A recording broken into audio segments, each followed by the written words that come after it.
చంపేస్తారే కాదండి, అరెస్ట్ చేయడు. సరేలే అరెస్ట్ చేయండి సార్, ఏమైంది మళ్ళీ వస్తాం కదా. కాకపోతే మీరు ఇంటర్వ్యూకి పిలిస్తే 10 రోజులు అందుబాటులో ఉంటాం, జైల్లో ఉంటాం. తర్వాత ఫిక్స్ అయిపోయారు జైలుకి వెళ్ళడానికి. వస్తాం, తర్వాత వస్తాం కదా. ఎల్లకెల్లా జైల్లో ఉన్నాం కదా సార్. 14 రోజులు అయితే 14 రోజులు మళ్ళీ బెయిల్ వస్తుంది కదా. తర్వాత మళ్ళీ వస్తా. ఆ స్టేజ్ ఎందుకు తెచ్చుకోవాలి? రాజకీయాల్లో ఉన్నప్పుడు కాదు సార్, కోట్లాది మంది ఉన్నారు. ఒక మాట, కొంతమంది మీద ఎందుకు కేసులు సార్ ఒక మాట, బలంగా వాయిస్ వినిపిస్తే కేసులు పెడతామనంటే ఈ కేసులకు భయపడేవాడు ఇక్కడ ఎవడో లేడు.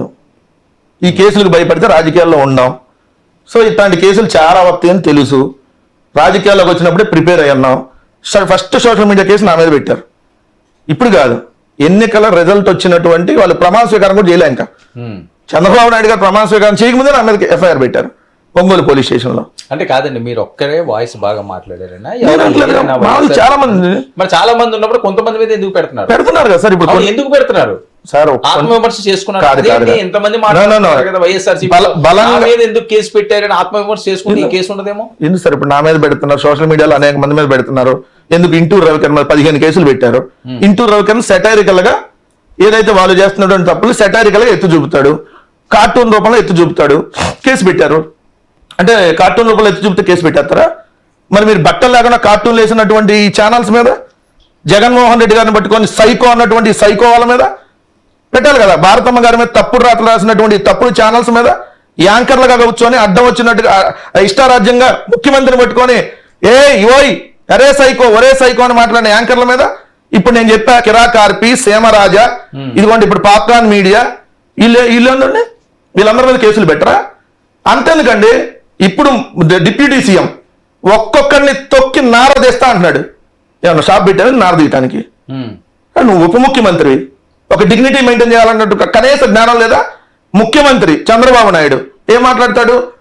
ఒక్కొక్కరిని తొక్కి పారేస్తా. కాదండి, ఇప్పుడు మీరు తొక్కి పారేస్తా మర్చిపోతుంటారే అంటే వాళ్ళు వినిపిస్తుంటాయి మీకు ఏమన్నా? మా మీద కేసు పెట్టున్నారు కదా, మేము మాట్లాడిన తప్పనప్పుడు మరి వాళ్ళ మీద కూడా పెట్టాలి కదా. మీకు రూల్ నాకు రూల్ ఉండదుగా. పెడతారేమో కాదు సార్. ఇదే స్పీకర్ అయ్యన్న పాత్రుడు జగన్మోహన్ రెడ్డి భౌతికంగా బతికే ఉన్నాడు, లేకుండా చేయాలన్నాడు. మరి పెట్టరా?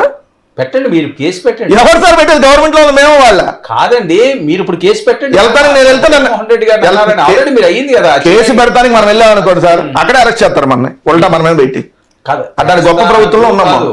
చేశారా ఎవరన్నా? ఎందుకు చేయట్లేదు సార్? ఎందుకు చేయట్లేదు? మీకు ఎక్కడ పెట్టడానికి వెళ్తే ఎవరన్నారు? కేసు పెడతానని చెప్తే ఉల్టా కేసు పెట్టారు. నా మీద దాడి జరిగిందని కేసు పెట్టడానికి వెళ్ళినటువంటి మా కార్యకర్తల మీద ఉల్టా కేసులు పెట్టిన సంఘటనలు కోకొల్లో ఉన్నాయి. 5 నెలల్లో గ్రామీణ స్థాయి నుంచి చూడండి ఒకసారి, మండల స్థాయికి వెళ్ళి అక్కడ మీ పరిస్థితి ఏంటి? ఏముంటుంది సార్? అంటే ఏముంటదంటే ఏమైతే కేసు పెడతారు అంతే కదా. వెళ్ళడమేనా? వద్దాం, వెళ్ళొద్దాం సార్. మళ్ళీ వచ్చినాక వస్తా, ఇంటర్వ్యూ ఇస్తా, ఏం టెన్షన్ ఏం లేదు, కంగారు లేదు. మొత్తం టోటల్ గా కారుమూరి వెంకటరెడ్డి గారి మీద ఎన్ని కేసులు ఉన్నాయి మీకు తెలుసు? నాకు తెలిసి అయితే ఒకటేంటి తెలిసి, అంటే బెయిల్ తెచ్చుకుంది ఒక కేసు, అందుకని ఒకటే తెలుసు. ఇంక మిగిలిన మనం ఇంకెక్కడన్నా పెట్టారా లేదా అనేది తెలియదు. మన దాకా వచ్చినప్పుడు చూద్దాం. మీకు ఏమనిపిస్తుందండి? 1-2 రోజుల్లో అరెస్ట్ చేసే ఛాన్స్ ఉన్నదని వినిపిస్తుంది, నిజమా? అంటే 1-2 రోజుల్లో చేస్తారా, ఎప్పుడు చేస్తారా వాళ్ళ ఇష్టం. ఒకటైతే కన్ఫామ్, వైఎస్ఆర్ కాంగ్రెస్ పార్టీలో యాక్టివ్గా ఉండే ప్రతి ఒక్కరిని వదిలిపెట్టరనే విషయం తెలుసు. అది సోషల్ మీడియా భార్గవరెడ్డి గారి దగ్గర నుంచి కింద స్థాయిలో ఉన్న కార్యకర్త దాకా కావచ్చు, లేదంటే జగన్మోహన్ రెడ్డి గారి దగ్గర నుంచి కింద స్థాయిలో ఉన్నటువంటి సర్పంచ్ దాకా కావచ్చు. ఎవరిని వీళ్ళు యాక్టివ్గా ఉన్న ఎవరిని వదిలిపెట్టరు. కొన్ని వందల కేసులు, వేల కేసులు నమోదవబోతా ఉన్నాయి. ఇప్పుడు 100 దాటిని 15,000 కేసులు. 15,000 పెడతారా, 20,000 పెడతారా? ఎంతమంది మీరు పెడతారు సార్? 1,30,00,000 మంది ఓటేశారు సార్ వైఎస్ఆర్ కాంగ్రెస్ పార్టీకి. 1,30,00,000 మంది ఎత్తుకెళ్తారా? అంటే ఓటేసిన వాళ్ళ మీద పెడుతున్నారా? మా పార్టీ అంటే ఓటేసి మీరు చెప్పారు 3 పార్టీలు కూటమి